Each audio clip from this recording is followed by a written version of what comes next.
Hello students, this is Prachi. Welcome to our channel. आज हम करने वाले हैं क्लास 11th का चैप्टर वर्क पार्ट एनर्जी का नया topic, that is a work. ठीक है, तो हमने लास्ट वीडियो में, या हम कह सकते हैं बिल्कुल फर्स्ट वीडियो में, हमने इस चैप्टर की हमने कुछ प्रोडक्ट्स के बारे में बात करी थी, जिसके अंदर हमने बेसिकली डॉट प्रोडक्ट के बारे में बात किया था कि डॉट प्रोडक्ट क्या होता है, कैसे यूज़ करते हैं, कहाँ पर ज़ीरो आता है, कहाँ 1 आता है। अगर आपके वो बेसिक्स क्लियर नहीं है तो आज जस्ट एक बार ज़रूर देख लें वो वीडियो, जिसका लिंक मैं डिस्क्रिप्शन बॉक्स में डाल दूँगी। ऑल्सो अभी तक हमने 11th के जितने भी चैप्टर्स कवर कर लिए हैं फिजिक्स के सभी का लिंक जो है वो आपको डिस्क्रिप्शन बॉक्स में मिल जाएगा। आप जाके प्लेलिस्ट को थ्रू कर सकते हैं। तो आज हम बात करते हैं ऑल अबाउट वर्क। तो काम करना सिंपल सी बात है। अगर हम डेली लैंग्वेज की बात करते हैं कि आपको होमवर्क मिला है, ठीक है, कि आपने लर्न करके आना है, तो that is a work for you. But science की लैंग्वेज में हम उसे वर्क नहीं कहेंगे। ठीक है, एक बंदा खड़ा हुआ है, सुबह से लेकर शाम तक भारी भरकम लगेज उठा कर अपने सिर पे खड़ा हुआ है। ठीक है, बेचारा भूखा मर गया, उसको पसीने आ रहे हैं, सब कुछ है, ठीक है, लेकिन हम साइंस की लैंग्वेज में कहेंगे उसने काम नहीं किया। तो साइंस की लैंग्वेज में हम कब कहते हैं कि काम किया है? जब हम कभी किसी चीज़ पे फोर्स लगाते हैं और वो चीज़ अपनी जगह से डिस्प्लेस हो जाती है, देन हम कहते हैं कि हाँ जी, वहाँ पर वर्क डन हुआ है। ठीक है, जैसे कि एक मान लो बॉक्स है, इस बॉक्स को अगर हम धक्का लगाते हैं, कुछ फोर्स लगाते हैं और ये आगे की तरफ मूव करता है, मान लो हमने 10 न्यूटन का फोर्स लगाया है इस डायरेक्शन में और इसकी जो डिस्प्लेसमेंट हुई है वो मान लो 2 मीटर की डिस्प्लेसमेंट हुई है, देन वर्क डन हम कहते हैं फोर्स इनटू डिस्प्लेसमेंट। ठीक है, तो कितना हो गया, कितना काम किया है हमने? 20 जूल का काम किया है। ठीक है, क्या किया? 20 जूल का काम किया है। राइट, अब ये तो हम अभी सिर्फ मैग्नीट्यूड की बात कर रहे हैं। राइट, वन मोर थिंग, अब जैसे मैंने आपको बोला वर्क डन हमने निकाला जूल में, जूल किसी और की भी तो ऐसा यूनिट होती है ना? किसकी यूनिट होती है? यस, एनर्जी की ऐसा यूनिट होती है। तो अगर आप लोगों को 9th में कन्फ्यूजन थी या 10th में थी या 11th में भी है, तो अभी समझ लीजिए, हमने एक गाना याद कर रखा है छोटे होते से ही, capacity to do work is called energy. हम ये बोलते हैं capacity to do work is called energy, है ना, कि कितना हम काम करेंगे हम उसको क्या बोलेंगे, उसकी एनर्जी, या जितनी हमारे पास एनर्जी है उतना ही हमने काम किया है। तो बेसिकली हम कह सकते हैं कि जितनी आपके पास एनर्जी है उतना ही वर्क डन होगा। राइट, यही बात है। ठीक है, अब यहाँ पर देखिए, जैसे मान लो यहाँ पे एक वॉल है, ठीक है, ये वॉल है। अब इस वॉल को एक बंदा यहाँ पर धक्का मार रहा है। ठीक है, धक्का मारी जा रहा है, वो वॉल थोड़ी हिलेगी, वॉल नहीं हिलेगी, यानी कि ये तो फोर्स लगा रहा है लेकिन डिस्प्लेसमेंट नहीं हो रही है, तो हम कहेंगे वर्क डन नहीं हुआ। ठीक है, हम कहेंगे वर्क डन नहीं है। भाई उसके पास बहुत एनर्जी थी, उसने इतनी एनर्जी से उसके ऊपर धक्का लगाया, फोर्स लगा रहा है, डिस्प्लेसमेंट नहीं हो रही है, वर्क डन हो रहा है ज़ीरो वर्क डन। ठीक है, तो वो सारी की सारी जो उसकी एनर्जी है वो कहाँ जा रही है? अच्छा खासा उसने लंच करके इसके ऊपर धक्का लगाना शुरू किया था, ठीक है, 2 घंटे के बाद उसको दोबारा भूख लग गई, तो वो सारा गया कहाँ पे? कहाँ गई उसकी एनर्जी? सारी की सारी एनर्जी चेंज हो जाती है, उसकी फॉर्म चेंज हो जाती है, तो उसकी एनर्जी कहाँ से लेगी? बेचारे के पसीने में निकल गई सारी की सारी एनर्जी। जब हम कभी काम कर रहे होते हैं, हमारी बॉडी वार्म अप हो जाती है, तो वो सारी हीट की फॉर्म में रेडिएट हो गई सराउंडिंग्स में रेडिएट हो गई। ठीक है, तो एनर्जी ने अपनी फॉर्म चेंज कर ली। तो यानी कि काम जो किया वो इक्वल टू क्या था? उसकी एनर्जी के इक्वल था। राइट, तो एनर्जी भी हमें पता है बहुत टाइप की एनर्जी होती है। अगर मैं सिंपल बात करती हूँ कि मान लो कोई एक गाड़ी है, ठीक है, कोई एक गाड़ी है जो मान लो किसी जिसका जो वेट है मान लेते हैं 100 kg का वेट है उसका। ठीक है, हम मान लेते हैं वो चल रही थी 60 मीटर पर सेकेंड की वेलोसिटी से चल रही थी।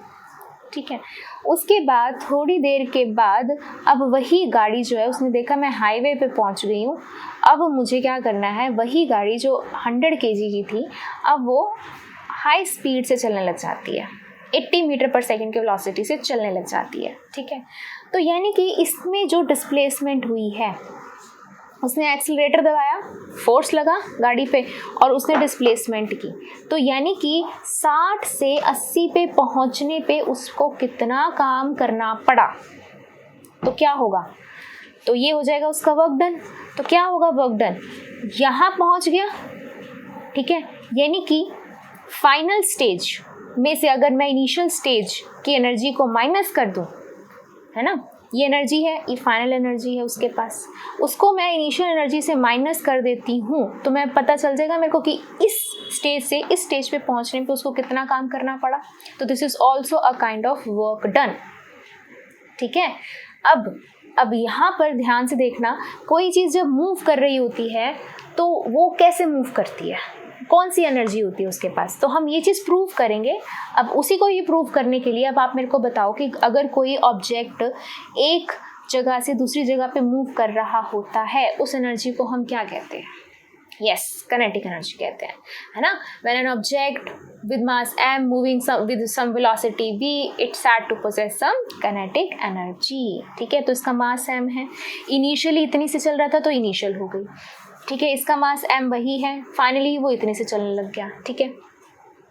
तो हम यहाँ पे कह सकते हैं कि ये फाइनल एनर्जी, राइट, और ये हो गई उसकी इनिशियल एनर्जी, ठीक है। तो हम यहाँ पर इसको कैसे डिफाइन करेंगे? अगर एनर्जी भी एक बार के लिए मैं छोड़ देती हूँ तो मैं इसको कैसे डिफाइन करूँगी कि ये फाइनल वेलोसिटी थी, ये इनिशियल वेलोसिटी थी, इसका मास कुछ m था, कुछ एक्सेलरेशन हुई तो v है, ठीक है, u है, m है, एक्सेलरेशन हुई है v minus you by T, हम a एक्सेलरेशन भी निकाल सकते हैं, कुछ डिस्टेंस s ट्रेवल किया है। तो इनको यूज़ करते हुए हमारे पास कौन सी इक्वेशन है? फर्स्ट कौन सी होती है? v equals to U plus A T. Second कौन सी होती है? s is equal to U T plus half A T square. Third कौन सी होती है? 2as is equal to V square minus U square. तो आपको कौन सी लग रही है इसके अंदर? यस, थर्ड वाली, ठीक है। तो अगर मैं यहाँ पे लिखती हूँ V square minus U square is equal to 2as, ये इक्वेशन बताएगी कि इसने कितनी डिस्प्लेसमेंट हुई है, ठीक है। तो अब अगर मैं इस इक्वेशन को मैं मल्टीप्लाई कर देती हूँ, मल्टीप्लाइंग अब इक्वेशन विद किससे? 1/2m से। क्यों? क्योंकि हमें पता है काइनेटिक एनर्जी का फॉर्मूला क्या होता है?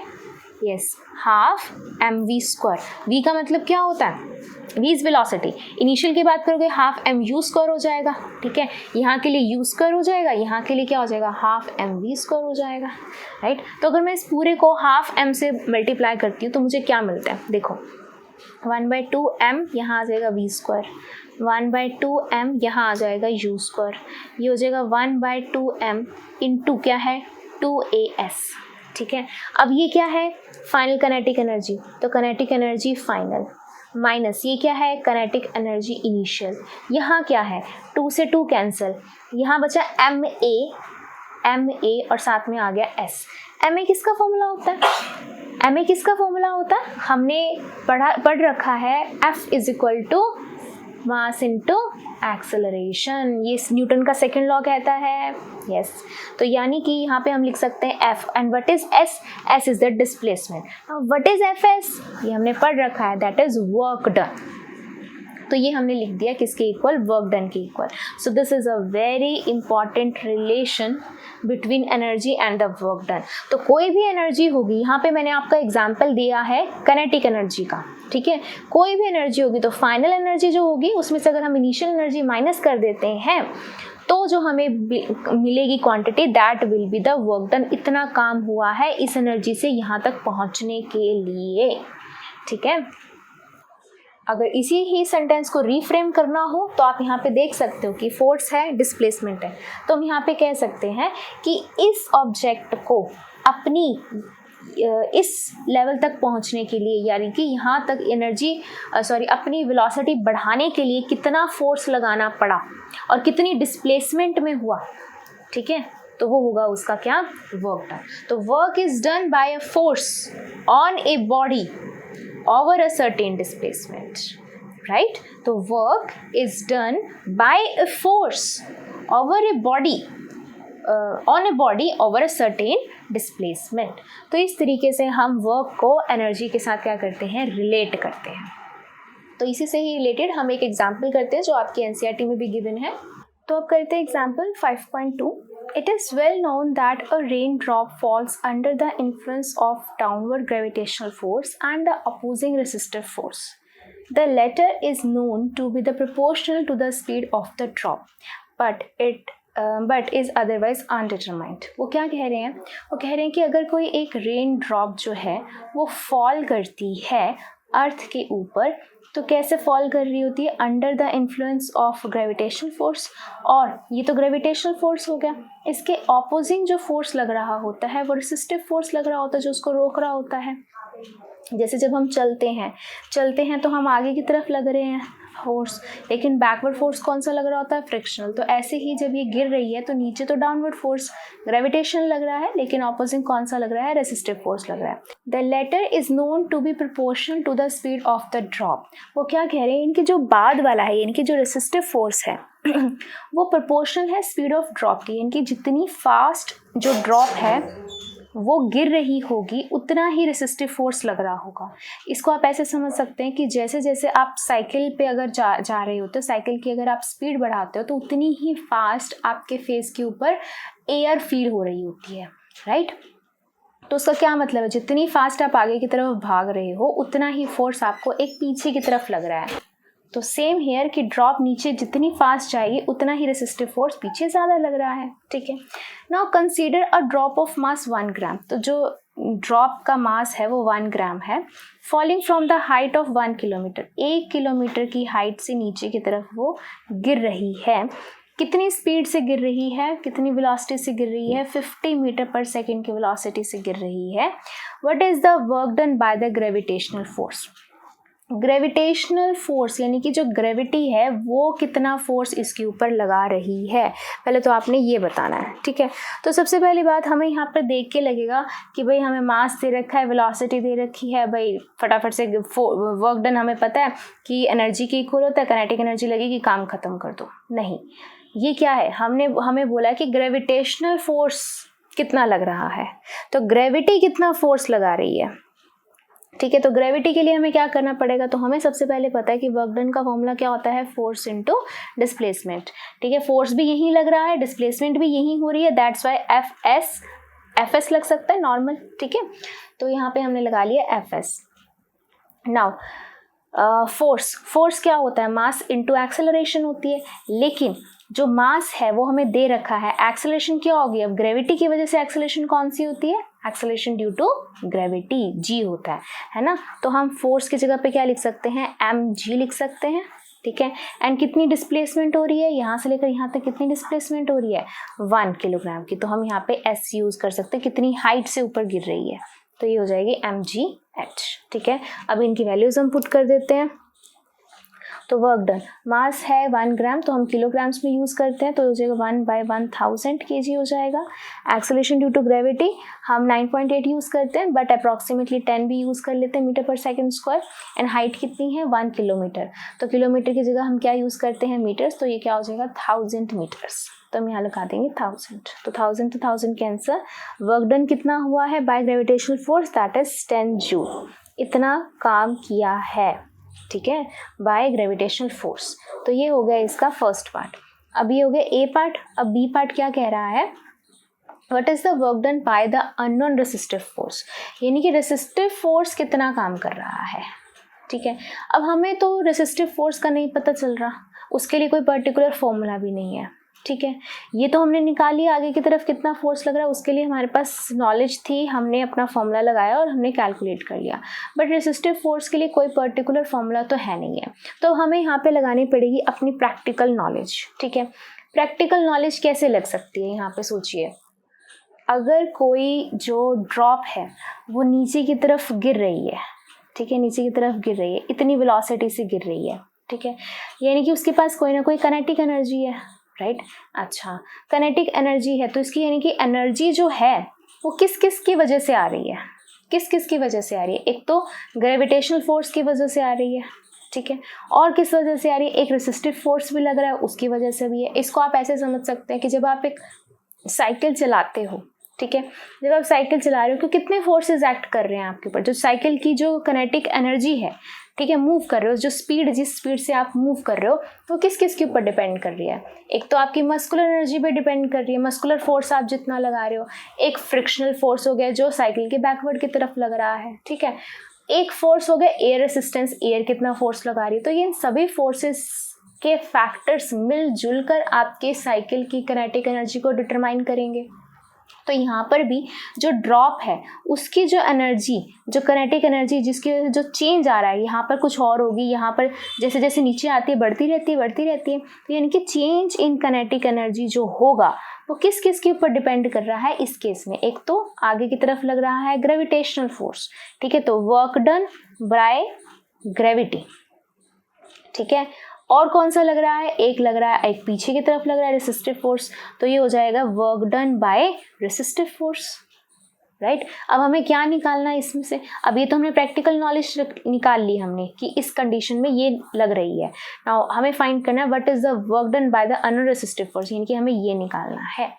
तो इसको निकालने के लिए फॉर्मूला क्या हो जाएगा कि काइनेटिक एनर्जी, जो चेंज इन काइनेटिक एनर्जी है उसके अंदर से हम क्या माइनस कर दें, work done by gravitational force minus कर दें, तो हमें मिल जाएगा resistive, work done by resistive force मिल जाएगा, ठीक है। तो काइनेटिक एनर्जी का फॉर्मूला क्या होता है, हाफ mv² होता है, and work done by gravitational force already हमने फर्स्ट केस में निकाल लिया था 10 जूल, तो ये हम निकालेंगे work done by resistive force. तो इसको वैल्यू पुट कर देते हैं, हाफ m, मास कितना है, ये हो जाएगा 1/1000 किलोग्राम्स, एंड वेलोसिटी कितनी है 50, तो 50 का स्क्वायर हो जाएगा।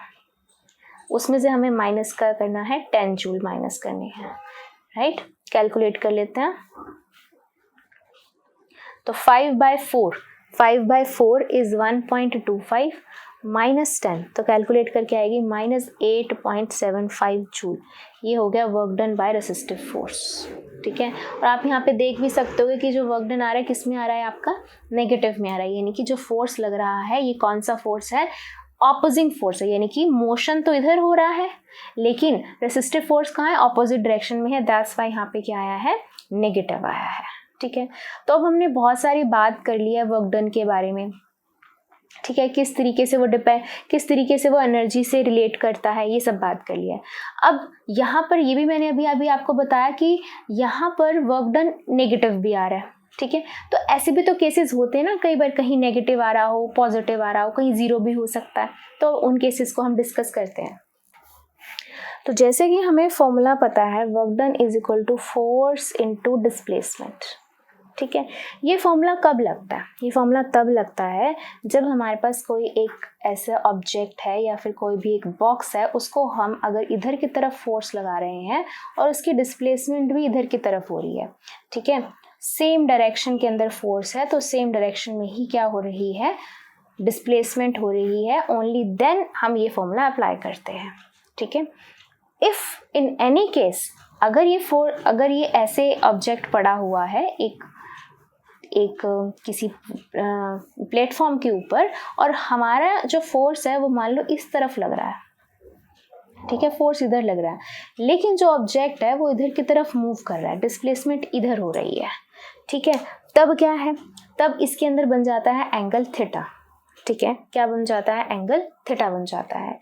तो उस टाइम पे हम क्या लगाते हैं, हम उस टाइम पे, जैसे कि मैंने आपको फर्स्ट लेक्चर में बताया था, उस टाइम पे हम किसी एक वेक्टर को क्या करते हैं, रिजॉल्व करते हैं, क्या करते हैं, रिजॉल्व। अब जैसे अगर मुझे f को रिजॉल्व करना है, ठीक है, f को रिजॉल्व करूंगी तो मेरे पास क्या बनेगा, ये रिजल्टेंट है, तो एक वेक्टर जाएगा इधर की तरफ, थीटा की तरफ, उसको हम बोल देंगे f cos थीटा, और एक वेक्टर रिजॉल्व होके जाएगा उसके परपेंडिकुलरली, इसे हम बोल देंगे f sin थीटा।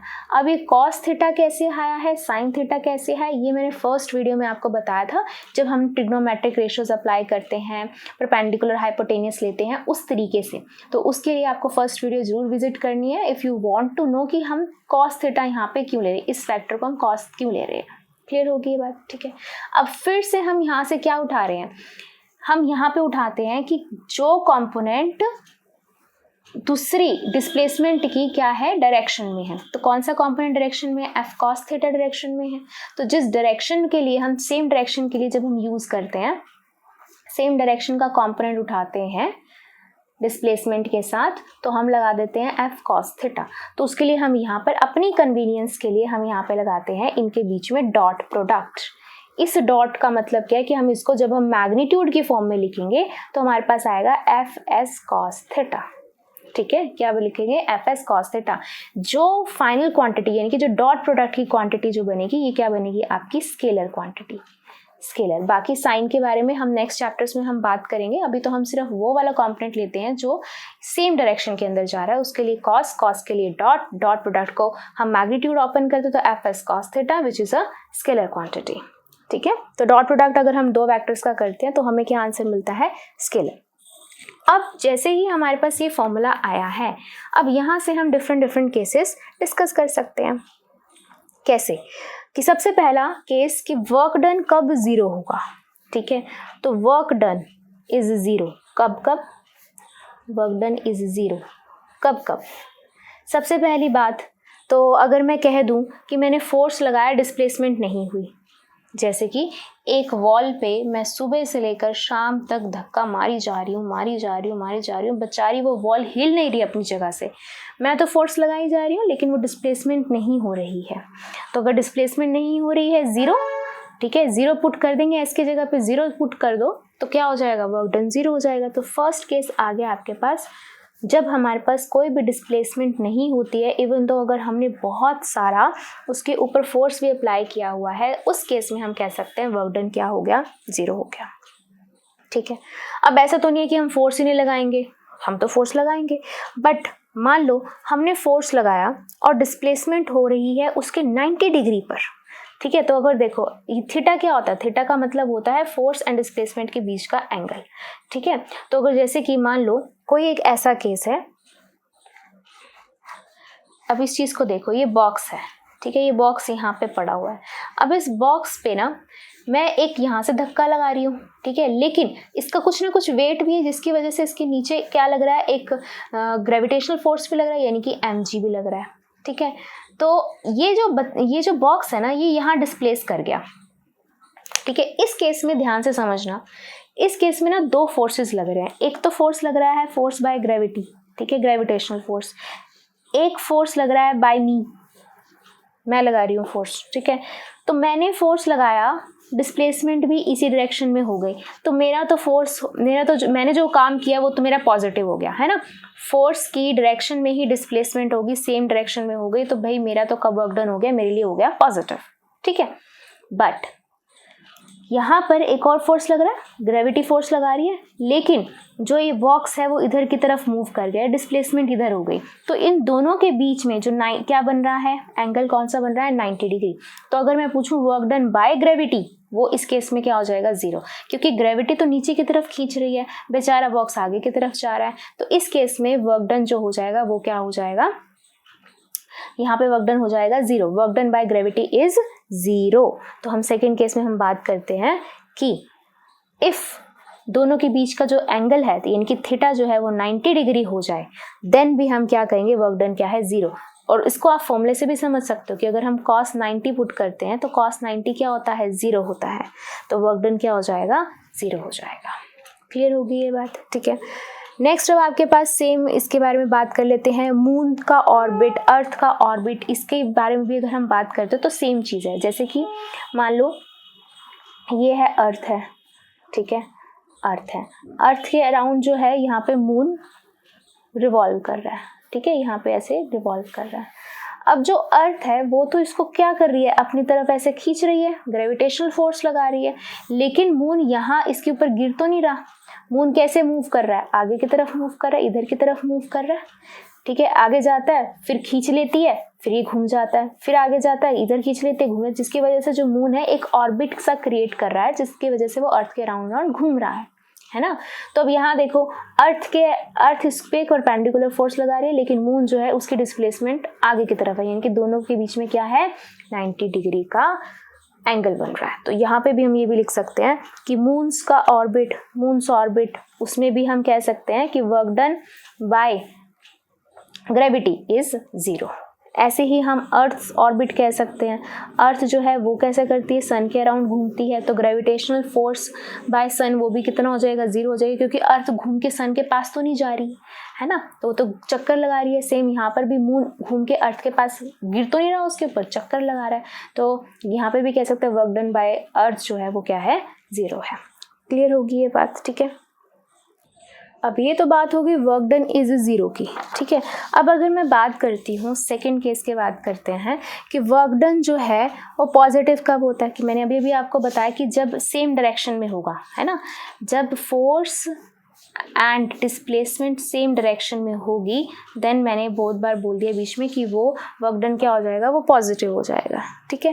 तो इसका क्या मतलब है, इसका मतलब ये है कि यहाँ पर S और यहीं पर ही F, यानी कि थीटा जो हो वो किसके बीच में होना चाहिए, 0 to 90, बिटवीन 0 to 90 होना चाहिए, है ना, ठीक है। तो हम कहेंगे कि जो वर्क डन है वो क्या है, पॉजिटिव है। तो हम if theta is between 0 to 90, चाहे 45 हो जाए, 75, 60 हो जाए, 90 ना हो, 90 होते ही वो 0 हो जाएगा वर्क डन, है ना। तो अब हम कहेंगे कि वर्क डन क्या है, वो पॉजिटिव है, ठीक है। तो इसका एग्जांपल हमने देख ही लिया यहाँ पर कि एक बॉक्स को अगर हम इधर धक्का दे रहे हैं तो इधर की तरफ ही वो मूव कर रहा है, ओके। थर्ड केस की बात कर लेते हैं, नेगेटिव कब होगा, ठीक है। नेगेटिव तब होगा कि जैसे कि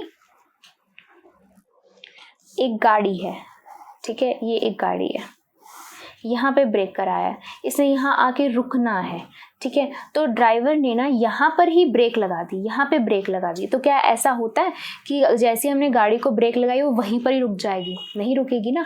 तो वो क्या करती है, वो थोड़े स्पीड कम करते करते करते करते यहाँ आके रुकी, ठीक है। ड्राइवर ने ब्रेक यहाँ लगा दी लेकिन वो रुकी यहाँ पर आके, ठीक है। तो यानी कि मान लो ये 1 मीटर के दूरी पे आके रुकी और यहाँ पर उसने क्या लगा दी थी, ब्रेक। तो यानी कि जब उसने ब्रेक लगाई, ब्रेक लगाने के बाद उसके अंदर जो फोर्स लग रहा था वो इस तरफ लग रहा था फोर्स, है ना, लेकिन ब्रेक लगने के बाद भी उसकी कितनी डिस्प्लेसमेंट होगी, 1 मीटर की, यानी कि उसकी डिस्प्लेसमेंट हो गई इस डायरेक्शन में, यानी कि फोर्स लगा, ब्रेक लगी इस डायरेक्शन में रोकने के लिए, लेकिन डिस्प्लेसमेंट हो रही थी यहाँ तक इस डायरेक्शन में। तो यानी कि दोनों ऑपोजिट डायरेक्शन में हो रही थी। ऑपोजिट डायरेक्शन का मतलब यहाँ पे जो वर्क डन होगा बाय ब्रेक्स वो क्या हो जाएगा, नेगेटिव हो जाएगा। क्लियर होगी ये बात, ठीक है। और यहाँ पे आप देख सकते हो F इधर है, S इधर है, तो यानी कि एंगल कितना बना ये पूरा 180 का। तो हम यहाँ पे लिख सकते हैं कि इफ़ थीटा इज बिटवीन, अगर वो 90 to 180 के बीच में आता है, देन हम कहते हैं वर्क डन जो है वो क्या होता है, नेगेटिव होता है, ठीक है। So it is 0 work done, positive work done and negative work done. तो इसी के बेसिस पे हमारे पास एक न्यूमेरिकल है, तो वो करते हैं। तो एग्जाम्पल 5.3 क्या कह रहा है, a cyclist come to a skidding stop in 10 meters. During this process, the force on the cycle due to the road is 200 Newton and is directly opposed to the motion. How much work does the road do on the cycle? How much work does the cycle do on the road? तो यहाँ पर सबसे important चीज़ ये आपको पता होनी चाहिए, अगर मैं यहाँ तक कुछ ना भी पढ़ूँ, इन 2 ही क्वेश्चंस को पढ़ती हूँ, काम कितना किया रोड ने साइकिल के ऊपर, काम कितना किया साइकिल ने रोड के ऊपर। तो सिंपल सी बात यहाँ पे है, वर्क डन जो होता है किस वजह से होता है, फोर्स से होता है। तो जितना फोर्स साइकिल रोड पे लगाएगी उतना ही फोर्स रोड साइकिल पे लगाएगा, according to Newton's third law. ये हमने पढ़ रखा ऑलरेडी, है ना। तो यहाँ तक अगर मैं कुछ भी नहीं पढ़ूँ, सिर्फ 2 क्वेश्चन यहीं से समझ में आ रहे हैं कि दोनों का ही जो आंसर आएगा वो बिल्कुल सेम होगा, लेकिन एक पॉजिटिव में होगा, एक नेगेटिव में होगा। क्यों? क्योंकि जितना फोर्स रोड साइकिल पे लगाएगी उतना ही साइकिल रोड पे लगाएगा, इक्वल एंड ऑपोजिट की वजह से क्या आएगा, एक का आंसर नेगेटिव आएगा, ठीक है। तो ये तो हो गया हमारा न्यूटन्स थर्ड लॉ, ये तो हमारी होगी प्रीवियस नॉलेज। अब हम बात करते हैं दोबारा से, एक साइक्लिस्ट है, वो स्किडिंग स्टॉप पे आता है 10 मीटर में, ठीक है। तो यहाँ पर इस तरीके से लगा लेते हैं। तो यहाँ साइक्लिस्ट था, इसने ब्रेक मारी और वो यहाँ पर 10 मीटर तक यहाँ आके रुक गया, ठीक है। अब इस प्रोसेस में क्या हो रहा है, जो फोर्स लग रहा है, force on the cycle due to road, वो कितना लग रहा है, 200 न्यूटन, यानी कि रोड की वजह से जो साइकिल पे फोर्स लगा, यानी कि फ्रिक्शनल फोर्स होगा, बैकवर्ड फोर्स होगा, तो वो कितना, 200 न्यूटन। तो ये नेगेटिव में लेना पड़ेगा हमें फोर्स, क्योंकि जो डिस्प्लेसमेंट हो रही है वो इस डायरेक्शन में हो रही है हमारी, और कितनी डिस्प्लेसमेंट हो रही है, वो 10 मीटर की डिस्प्लेसमेंट हो रही है। तो डिस्प्लेसमेंट इधर हो रही है, फोर्स इधर लग रहा है, तभी नेगेटिव का होगा, ठीक है। And is directly proportional to motion, ठीक है।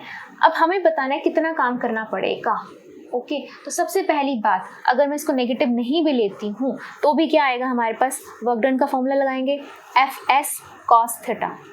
ठीक है, अब देखो फोर्स कितना लगा रहे हैं, ये तो मैंने आपको अपनी नॉलेज के अकॉर्डिंग बता दिया कि उल्टा लगेगा, नेगेटिव लगेगा, तो अभी के लिए हम पॉजिटिव वैसे मान लेते हैं कि सिर्फ हमें पता है कि 200 न्यूटन लग रहा है फोर्स, तो ये हमने 200 लगा दिया। डिस्प्लेसमेंट कितनी हो रही है, 10 की हो रही है, कॉस थीटा यानी कि इन दोनों के बीच में एंगल कितना है, फोर्स इधर लग रहा है, डिस्प्लेसमेंट इधर हो रही है, तो दोनों के बीच में एंगल कितना हो गया 180 का, तो ये हो गया कॉस 180 एंड कॉस 180 क्या होता है -1, तो -1 और ये हो जाएगा 2000, तो ये हो गया -2000 जूल, यानी कि ये वर्क डन हो रहा है, work done road by the road on the cycle, जो रोड कर रही है साइकिल के ऊपर, बाय रोड ऑन साइकिल, तो ये ऑपोजिट में है, फ्रिक्शनल है। ठीक है, that's why negative work done है। यहाँ हमसे क्या पूछा जा रहा है, वर्क डन के बारे में पूछा जा रहा है, तो वर्क डन क्या होगा, तो वर्क डन क्या होता है, force into displacement into cos theta. ठीक है, तो ये तो हो गया कितना फोर्स लगा रही है रोड, कितनी डिस्प्लेसमेंट हो रही है साइकिल की। अब यहाँ पर फोर्स कितना लग रहा है, साइकिल कितना फोर्स लगा रहा है, ठीक है 200 ही फोर्स, 200 ही न्यूटन लगा रहा होगा, लेकिन क्या रोड डिस्प्लेस हो रही है, क्या रोड डिस्प्लेस हो रही है, नो, रोड तो डिस्प्लेस हो ही नहीं रही, तो डिस्प्लेसमेंट है 0। ठीक है, बेशक आगे ये आगे 180 लगा लो, जो मर्जी लगा लो, ये हो जाएगा 0। क्यों, there is no displacement of the road, road की कोई डिस्प्लेसमेंट थोड़ी है ऑफ द रोड। बेशक हम फोर्स लगाते हैं, जितना फोर्स लगा रही है रोड ऑन साइकिल उतना ही फोर्स लगा रही है cycle on road, equal and opposite, true, very true, Newton's third law, correct. But work done क्या कहता है कि डिस्प्लेसमेंट होनी जरूरी है, लेकिन डिस्प्लेसमेंट तो नहीं हो रही रोड की, तो that's why work done by the cycle on the road is 0। ठीक है, तो ये था आपका एग्जाम्पल 5.3। होप आपको ये समझ में आया होगा कि वर्क डन का कॉन्सेप्ट क्या होता है। Thank you, that's all for this video. Next video हम कवर करेंगे next topic of this chapter. Thank you.